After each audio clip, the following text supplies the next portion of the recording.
Hey everyone, Anarch here. So, this is another installment of Anarch Abridged, and this time I intend to talk about the relation of science and left radicalism.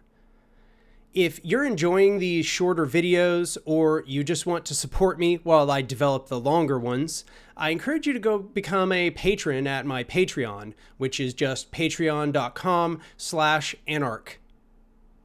But getting on to the subject, this topic of what science is and how science relates to left radicalism has really been part of the conversation since almost the very beginning. These days, I find it most often enters the conversation in the discussion between authoritarian leftists and more libertarian socialist varieties. But it also enters the conversation in like discussions of science's relation more generally with the left project. Is science good or bad? Is science a tool of hierarchy? These sorts of things. It also leads us more broadly into a discussion about technology and the place of technology within the revolutionary project. I don't intend to go too deeply on either of these within this little Anarch Abridged, mostly because I think these topics could probably have entire books written about them. I do intend to do a longer video at some point, which will just be on science and technology and their place within a revolutionary project. But first, I'd like to say just kind of some prefacing statements. I find that the left has, in general, a very poor understanding of science. I don't only mean this in the sense that they have a poor understanding of, the outcomes of science, in which case they're generally pretty good about that. I mean to say that they don't really seem to have an understanding of what scientific methodology is, nor what that actually means for how science relates to the project. I know I'm staying very abstract here, and maybe you don't quite understand what I'm getting at. But I think it would be maybe best to start with Engels' misrepresentation in his work. When Engels was using this term science, he was using a term called Wissenschaft, which is a German word, which back then really meant something much closer to methodology. That is to say, his conception of socialism or scientific socialism isn't really related to what we would call science today. He really just meant more methodological socialism. The problem is that word has had some significant semantic drift since then. This is not only because the word Wissenschaft in German has had some semantic drift, it's because what we mean by science has changed quite a bit since then. And this is largely due to the advancement of science. Science is much, much, much more sophisticated now than it was in the time when Engels was writing Socialism, Scientific, and Utopian. We are at a much higher state of advancement in the sciences, especially in the physical sciences. So what that means is a lot of people will read that essay by Engels and will take away a conception that what Engels is discussing is a scientific socialism which has some relation to what we call science in the modern day, which is related to the sophistication of our modern methodology, when really that's not even what he was intending back then, because he was referring to the advancement of science in the time that he was at. So let's talk a little bit about what we mean by science today. There is a lot of dispute around the definition of science. So I don't want you to take what I say here as me defining science very narrowly. I do have a desire to develop a clear delineation of what is and is not science, But here I just want to kind of lay out loosely what that scientific methodology actually looks like. I feel like I should preface when I get into a conversation like this that I am not just speaking, as an armchair observer. I actually do have some significant training in science.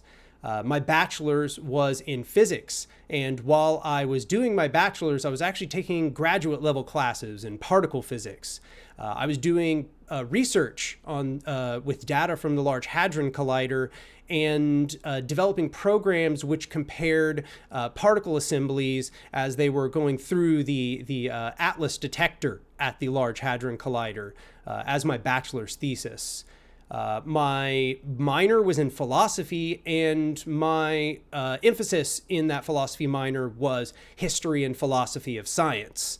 So this comes from at least a considerable level of expertise. This is also just something I've been more generally interested in, the philosophy of science, what is science, why does it work, and so on. So I want you to understand that, this is coming from a place of some substantial information on the topic. My understanding of science is that what science really is an attempt to create self-consistent models, which we then test against the world and each other. And I don't mean one another, I mean models, other models. What we try to do is build a model that we think maximally matches the world as it is, in some capacity or another, some section of the world, or perhaps in physics, the entire world. But in every single science, what we're doing is model building. We're trying to build models that are not only internally consistent, but which are consistent with all other models which exist. Or, if they are not consistent with other models that exist, make predictions which can discern whether this new model and the existing model, which one is correct, of the two, which is correct.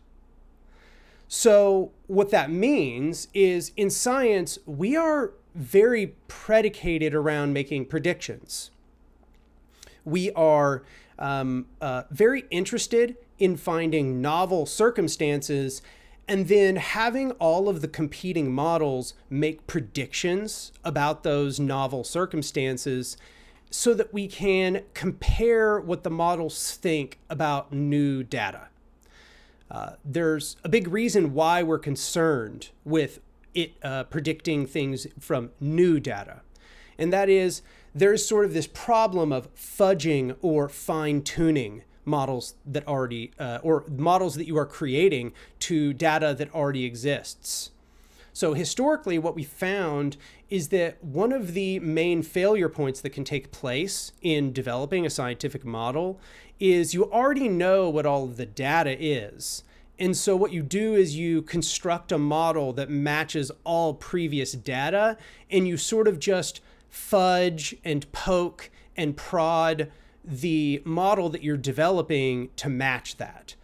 You do little fine-tuning measures. So in a general sense, in science, we don't like fine-tuning because fine-tuning suggests we got something wrong, and so now we are having to adjust around the margins.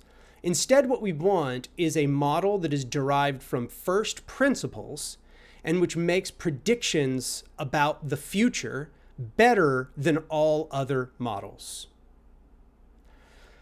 So I hope that made sense as I laid that out. This concept leads us to the importance of experimentation in science. Experimentation is a method of us being able to compare the universe against itself and to compare our models against the results of the experiment. And both of those are important. The first of which, comparing the universe against itself, is perhaps one of the most important components of science. What we are trying to do is take out the human subjective element in distorting the discoveries of the model. We're trying to find a way where human subjective interpretation of the model is not important, but instead the model functions regardless of outside interpretation. The reason I phrase it in that very fiddly kind of way is because we have models in sociology, and those sociology models are very concerned, of course, with the human subjective experience. That's central to the models that they build. But it's important that the human, those who look at the results of that model, who are trying to understand the model, that their subjective conception not distort the model or distort the results that come out. The more that takes place, the worse science is generally taking place. We're trying to create models that stand on their own regardless of interpretation by the people outside of it. And this is not to say, of course, that there's not some necessity for interpretation. There most certainly is. In fact, you will find that in almost all of the sciences, the models that are created require some interpretation afterwards. An example, even in physics, for example, in the hard sciences, I don't want to make this out like this is only a problem of the social sciences. In physics, in quantum physics, we have many competing interpretations of quantum mechanics. So there will always be some interpretation afterwards, but we are trying to build models that are extracting the human subjective element as much as possible from that. So these are some of the most fundamental components of science, but there's also the component of self-correction. So this is one which is sorely lacking in the political sphere. The understanding that for a model to be considered a good model, it must have not only a mechanism by which it can be corrected and improved, but in order for us to be doing science, we have to be willing to ruthlessly critique and correct the models which have been constructed. It has nothing to do with people. It has nothing to do with what we want from the situation. It has everything to do with analyzing the data that we have received and using that data to make corrections where we have fallen short in the past, and to be utterly fearless about this process of making those corrections over and over and over and over and over until our models become more in line with the observed data.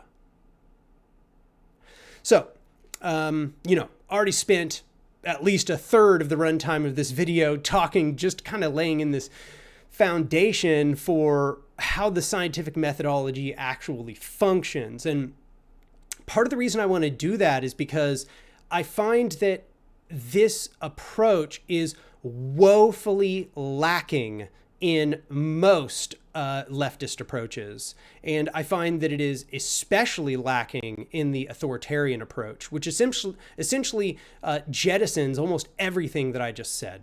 It has almost no capacity for self-correction. It cannot even conceive when it has had failures, and cannot even conceive what it looks like to truly go about correcting those failures. And in the more anarchist or libertarian socialist milieu, it's less that there's a problem with correcting failures, because in fact, sometimes I'm quite inspired by the ability of that tendency to do so. But it's more a odd aversion to the concept of science itself, as if science is the enemy, as if science is a tool of hierarchy or something. I want to address both of these and what I mean by both of them. So the authoritarians really remind me of my critique of capitalist economics, or neoclassical economics more broadly. And that is, capitalist economics never, ever regards its own failures, nor does it even conceive of what corrections to its models might look like.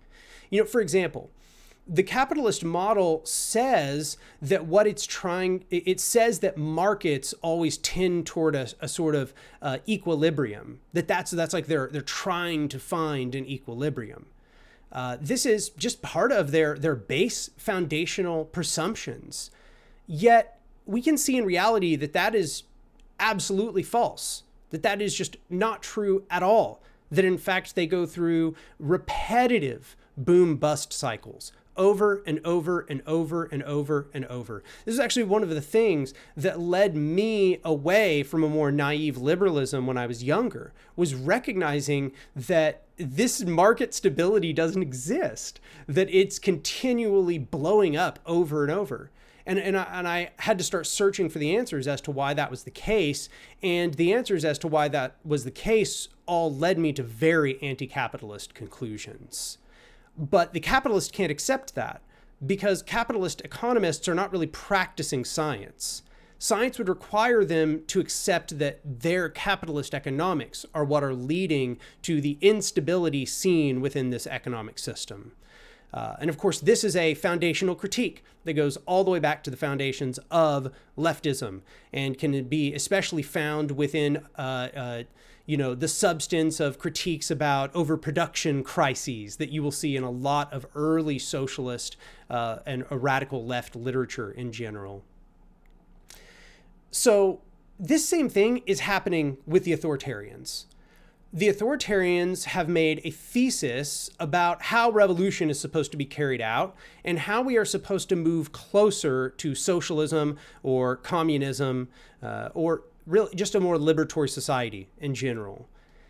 Yet in practice, we can see that their method has made zero progress in this direction. In fact, it seems to move overall in the long term towards just a sort of bourgeois capitalism. At first, it may go through a transitionary period of like state capitalism, where you just nationalize a ton of industry and all that. But it eventually ends up just degrading back into liberal capitalism. And this is, if they were being good scientists, they would recognize that this is a flaw in their model. Their model is what is to blame. Instead, what do? Just like the capitalist economists, they just double down. We just need to do more of our method. Just like the capitalists, we just need to deregulate more. Deregulate. That'll fix it. Of course, deregulation is what's leading to the problem. And in the same way, authoritarians, when their method fails to bring about anything approximating socialism or communism, they just make up excuses about how we need to do their method harder. We need to be more suppressive of bourgeois elements. We need to purge harder. Stalin should have just purged more. That would have fixed the problem. But in both occasions, they're just basically denying that their model was foundationally incorrect. So, when I say that I've seen the anarchists and libertarian socialists be better about this, what I mean to say is, for example, there have been historical failures of the anarchist method. And there are anarchists that have done the same thing, where they double down. And this can be found in anti-organizationalist anarchism, or, just fully spontaneity, over-focus on spontaneity. This is the flaw of these other ideologies taking place within anarchism.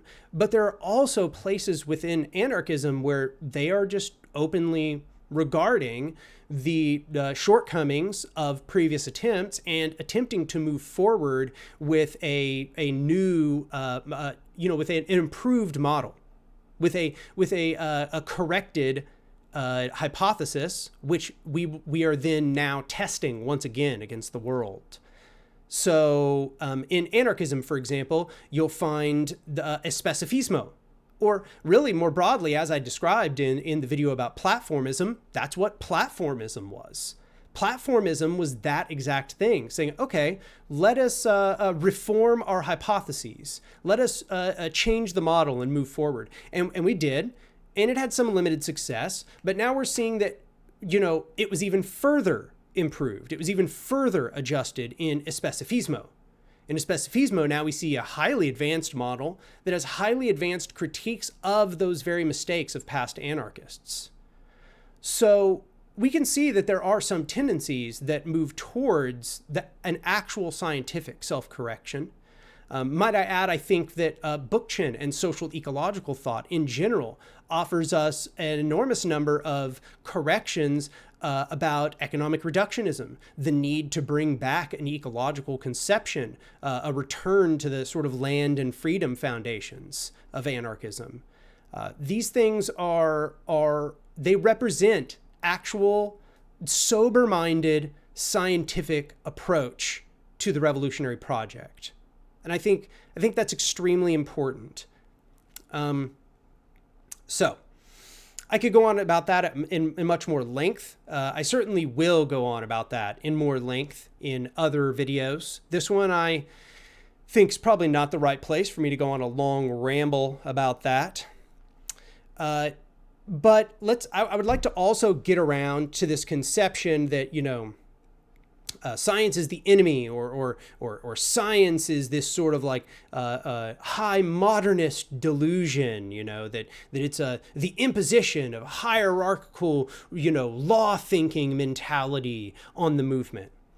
I'll just summarily say, I think that's a nonsense perspective that literally has no place in the movement. It is utterly false. It has absolutely zero connection to real scientific practice. And it really, I think, stifles us in an extremely significant way. It holds us back as a movement. I think that we should, in fact, see it quite the opposite. Science is not neutral. That's not what I'm trying to say. Science is not neutral. Science can not only develop tools which are just summarily negative, which are just bad. The atom bomb, for example, is just summarily bad. We don't need atom bombs. We shouldn't want them in existence.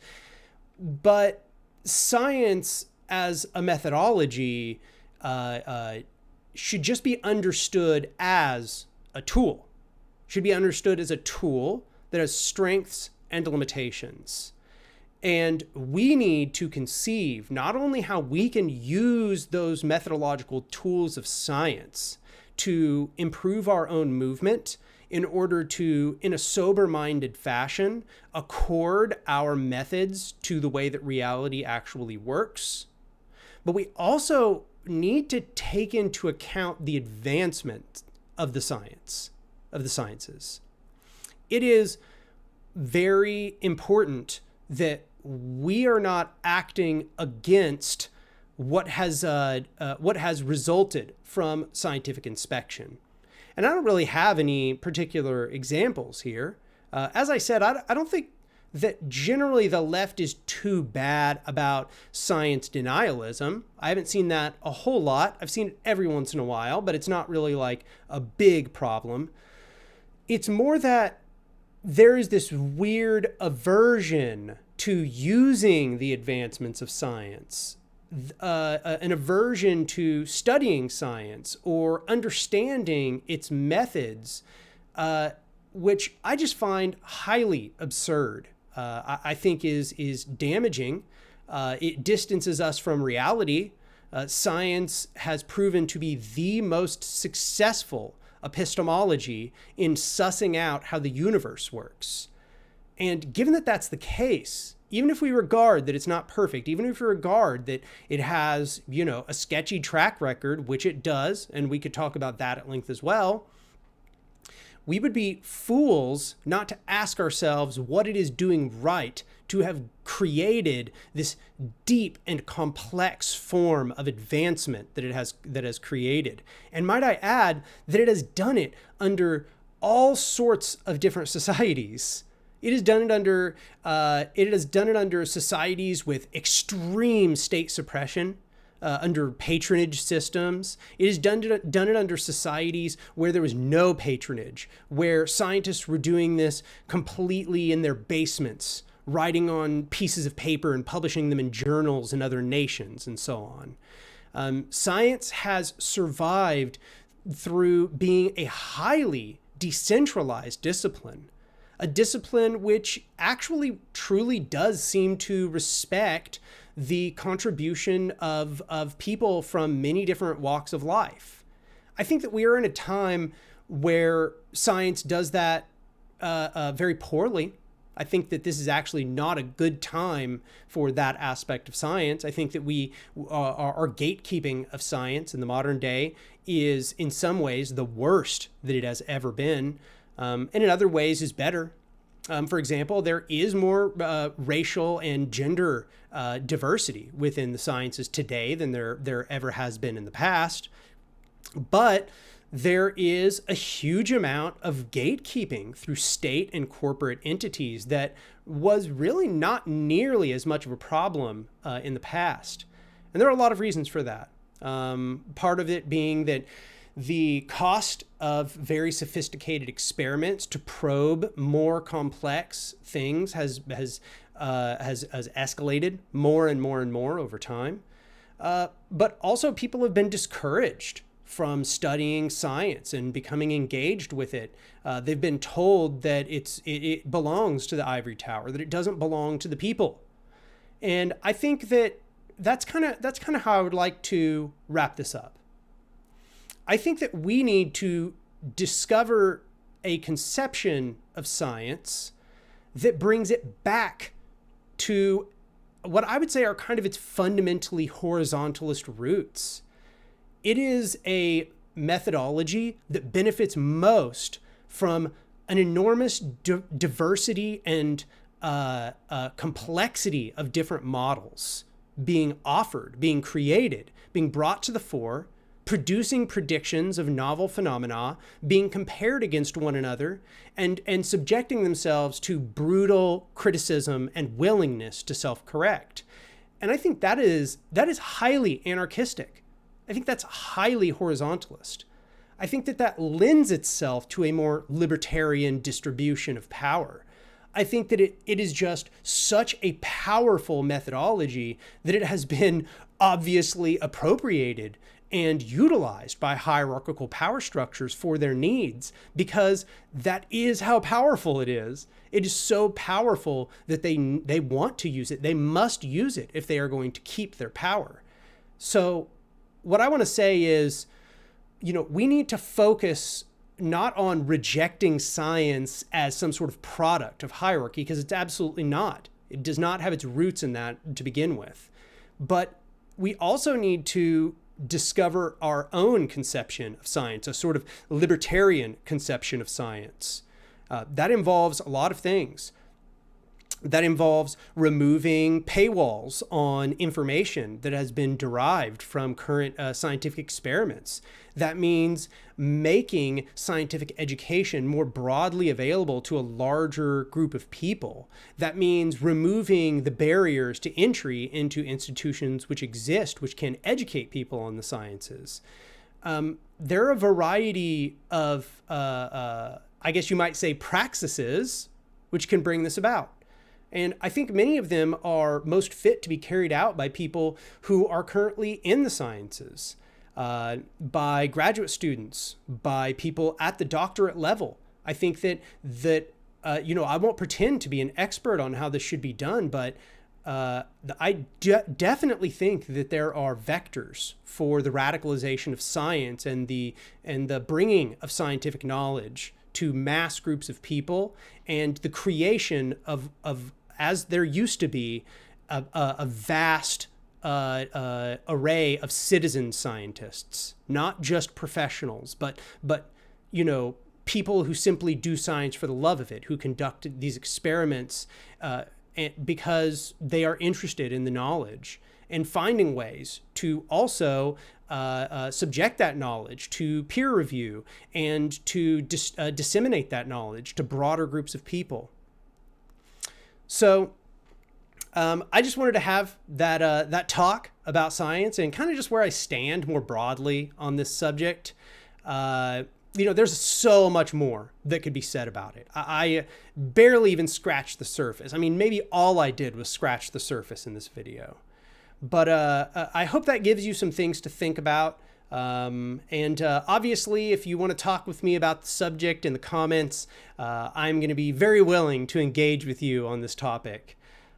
But anyway, wrapping up, once again, I want to encourage you to go become a patron on my Patreon, patreon.com/anarch. The link will be down there in the bio. I'll see y'all next time.